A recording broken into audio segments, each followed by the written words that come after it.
So kung ano pong kayabangan minsan ng mga kalalakihan, okay lang po sa inyo. Okay lang sa akin yun. Bakit po okay lang sa inyo? Kasi masasabihan ko naman siya na ang yabang niya. Paano po kung ay sumunod sa inyo, mayabang pa rin? Ano?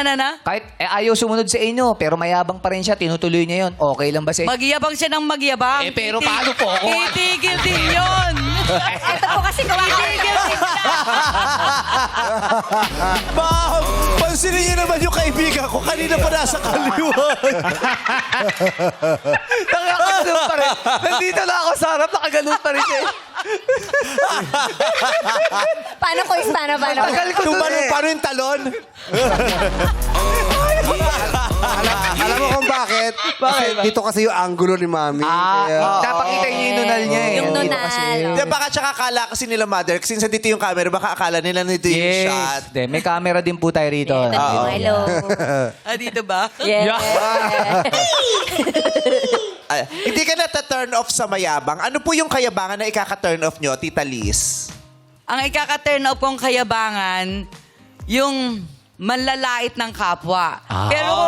Pero kung yabang lang sa mga gamit o motor na o kaya sapatos, walang problema sa akin yan. Tanay Elise, halimbawa may bago siya relo, pero lagi nakaganon. Okay lang. Kasi Okay si lang. Nanay Okay Liz lang na, yun. pag may bagong bag, gano'n naman siya maglakad. Isa Tapos tayo. makikita sa'yo, oy, nandiyan ka na pala!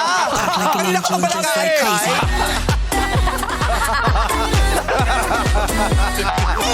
Naglak sila. I miss you, baby! Just like crazy. Hindi na pinababa. Same pala yun. Tatay lang pala eh.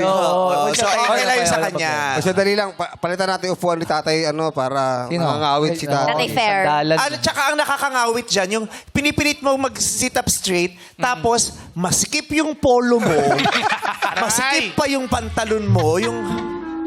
Okay. Pa. Uy, Okay na po. tawang-tawa si Ate Komportable Liz. na. Tawang-tawa siya. Ay, tawan-tawa siya. Sino? Si Ate Liz. Si Ate Liz. Totoo. Kasi nga, si Ate Liz, masayahin talaga. Look like an angel, just like crazy. Ayan, si Sel.